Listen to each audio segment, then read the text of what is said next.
పెట్టుకుందాం, వాళ్ళని బతిలాడుకోవాలి వీళ్ళని బతిలాడుకోవాలి ఉండదు. కాబట్టి అది చూసినోడు ఇక్కడికి రావాలనుకున్నాడు. ఫర్ ఎగ్జాంపుల్ రావాలంటే ఈ ప్రభుత్వం ఇప్పుడు ఆఫర్స్ ఇస్తోంది అట్లాగా ఇది అని చెప్పి వీళ్ళని నమ్మి రావాలి అన్నటువంటిది వీళ్ళ ఆలోచన. వస్తే చాలా మంచి పరిణామం. సింగపూర్ వాళ్ళు బయటకు వచ్చి కూడా దిగుతున్నారు అన్నట్టు. సింగపూర్ ప్రభుత్వం పెట్టుబడులు పెట్టదు, ఇది ఫస్ట్ మనం గుర్తుంచుకోవాల్సింది. పేపర్లో రాస్తున్నటువంటిది, టీవీలు చెప్తున్నటువంటిది సొల్లి కబుర్లు.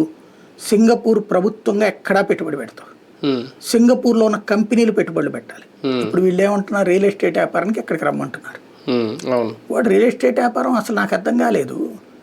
మన వాళ్ళు అంత వెదవాయలా? మన దగ్గర ఎంతమంది రియల్ ఎస్టేట్ వ్యాపారులు లేరు? నువ్వు వాడే ఉన్న పిలిచి అక్కడ భూమి ఇయడం ఎందుకు? అంటే తెలుగు రాష్ట్రాల్లోనే ఉంటారు కదా, అదే అనేది. హైదరాబాద్ లో రియల్ ఎస్టేట్ చేసే వాళ్ళు అందరూ ఆంధ్ర వాళ్ళు. అదే అంటున్నాను, మనోడు ఉన్నాడు కదా, మన ఆంధ్ర వాడు ఉన్నాడు కదా. ఇక నిజంగా అంత ప్రేమ ఉంది, ఒక్కొక్క రియల్ ఎస్టేట్ కంపెనీని పిలువు. ఆంధ్రాలో ఉన్న పెద్ద కంపెనీలు అబౌవ్ 1000 crores బిజినెస్ చేసిన కంపెనీలు వాళ్ళందరినీ పిలిచి తలా ఒక 100 ఎకరాలు అమరావతిలో ఇచ్చి, ఏమయ్యా మీకు 100 ఎకరాలని ఒక్కొక్కడికి 4 కోట్లకి ఇస్తున్నా, ఈ దీంట్లో మీరు కట్టేటటువంటి కన్స్ట్రక్షన్స్ ద్వారా 4 రకాలైనటువంటి మిడిల్ క్లాస్కి, అంటే 4 రకాలైన పబ్లిక్కి రావాలి. 30-40 లక్షల్లో సాధారణమైనటువంటి మధ్యతరగతి, దిగువ మధ్యతరగతి వాళ్ళు ఇల్లు కొనుక్కునేటట్టు ఉండాలి. 40-30 నుంచి 70 లక్షల్లో